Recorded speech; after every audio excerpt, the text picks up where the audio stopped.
All right, welcome back, everyone, to the Eat, Drink, Explore radio show. I had my times wrong. Sorry about that. I was thinking that we went on air at 8:34, but it's 8:33, so I was a minute off. Oops.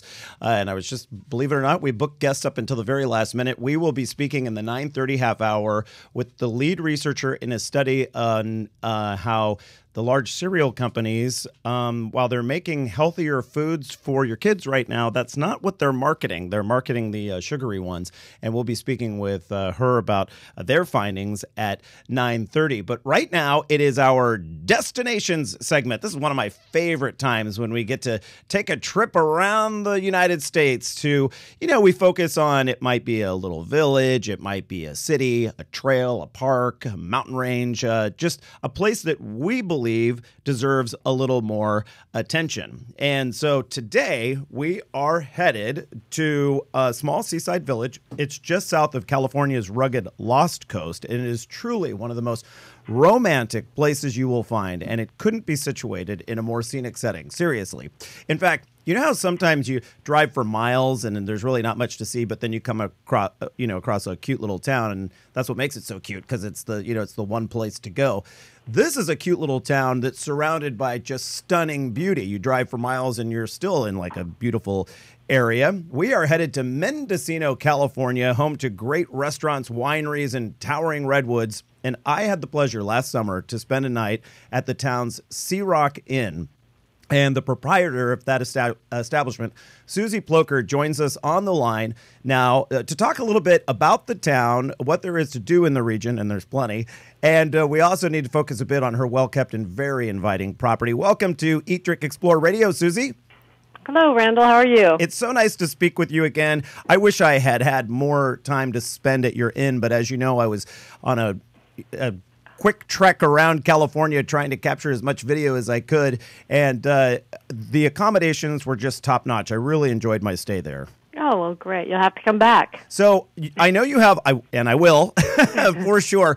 Now, the town itself is just one of those settings where you say, who planned this out?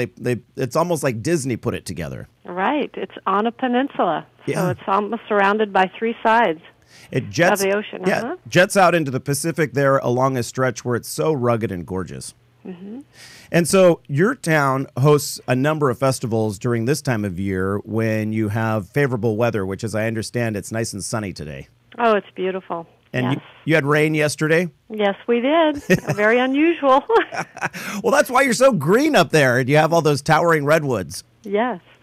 And so I think I read online that is there an art festival today? There is a garden festival, actually. Oh, not actually a festival, but a garden tour that's going on. And then just right around the corner, of course, we have our parade, the 4th of July parade. Oh, you have a 4th of July parade there in Mendocino. That must be quaint. It is. It is. The town swells from our normal couple thousand people to probably about 5,000 or 6,000, all on Main Street. It's quite a happening. Oh, wow. Yeah. And one of the nice things there about Mendocino is you're very remote. I mean, yes. you have to drive quite a ways through on windy roads, and I imagine you must have some guests that say, "We thought we were lost for a while." But oh, no. Yes, on the windy roads, but they enjoy those towering redwoods along the way. And then it breaks through to the ocean. Yeah, it does. And then if you head a little bit north, you've got Fort Bragg and some amazing wineries up in that direction. You have amazing wineries right around you as well. Yes. In fact, I believe in the room you had a bottle of Han Estates? It's Hush Hush. wine. Yes, I'm sorry, Hush, from yes. one of the oldest wineries in Anderson Valley. We feature their wine. But we're surrounded by a lot of wineries, and, of course, some of the nicest state parks in this area, too, which we overlook the Headland State Park. Yeah, Headland State Park is right there at the end of the peninsula you were talking about, and it's loaded with trails. Yes, it is. And then just a little bit further north, there's one called Russian Gulch State Park, which there's a nice waterfall you can walk to, especially after our rain we had yesterday. Right, it'll be recharged and ready to go. What about like other outdoor activities there in the Mendocino area? Is there plenty of kayaking and? There is ocean kayaking where the companies will suit you up with a helmet, a wetsuit. Some of them are guided. And then if you're more on the leisure side, which I like, I just go down to Big River or up at Noyo River, and you can take a kayak or an outrigger kayak inland and just kind of meander and see all the sea life and the otters or seals up that way, birds. Right. So that's really nice too. If you're not the rugged outdoor and go cave touring. Right. Susie, that's how I like to do it as well. I am a big fan of the more like river or lake kayaking. I'm afraid those waves will just knock me over. And I haven't learned how to do that Eskimo roll or whatever it's called. I can't. Yeah. I'm not at that level, but I do enjoy being in the kayak, and you get that quiet, peaceful. If you can, find your little nook in the river that's all yours. It really just takes you away. Now, when I was there at your property, I was talking to you a bit about its history, and your daughter found an interesting fact about that property where you are. Yes. It used to be a brewery years ago. That fits right into the theme of our show. Okay, good. Yeah. So how did she find that out? Well, researching through the local Kelly House Museum, and there were a bunch of deeds, and so we pulled out the deeds and copied it. And mind you, she was only in grammar school then, so it was very brief, but got the details out, and we did find out that it was a brewery. Of course, it was a logging town back then, so everybody needs something to come home to, a brew to come home to. So. Right. Are there any microbrews made now in the general vicinity? There is up in Fort Bragg.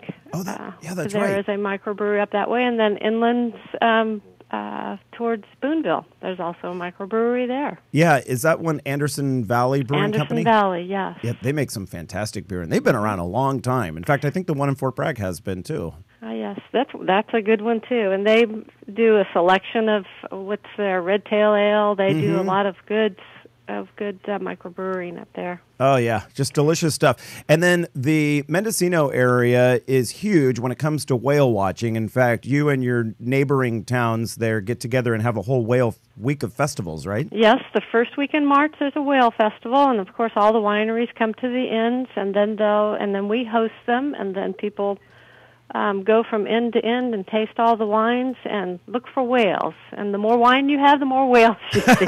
Yeah, I don't doubt it. No, it's an all day event, and it's one of the first ones of the year, so it's very well attended. And the weather's usually beautiful then. Right. Now, you do have your rainy season, which I imagine has its own sort of romantic feel to it, and that runs with the rest of California's rainy season, roughly like November through early March? Yes, about that time exactly. And then we get the people who want to come up for the heavy waves and rain and the storms. Yeah. We're always apologizing for the weather, but they say, no, that's what we're coming up for. We want to grab some driftwood, right? Exactly. For their yard. Is that legal? Can you do that? I don't know. I don't think so. But they can pick up glass at Glass Beach or something like that. But driftwood. Is there a beach there that has, like the rocks look like glass, or it's actual glass? It's called Glass Beach, and it's just a little bit north of us, and it's all polished glass, and as far as I know, you can still take as much as you want. It's very interesting. On a really beautiful day, like it sounds like you're going to have today, Susie, when you walk down to the coast there, you feel, especially if you're from Central or Southern California, where we have such an arid climate, you feel like you're in somewhat of a rainforest or tropical area because the vegetation, you can smell it. It's so lush. There's wildflowers. It's just stunning. And you think, this is also California? Right. Yeah, we have some a microclimate in different areas. And there's also beautiful botanical gardens just a little bit north of us as well. And it's really spectacular. You probably never get too cold there either, being right on the coast. No, we don't. It really doesn't freeze here at all. So our lows could be in the low 40s, and of course we're a great destination for people who are coming from the inland area because it doesn't get much higher than in the mid-60s here. Right. If someone were going to fly into Mendocino, what is the closest airport? Santa Rosa?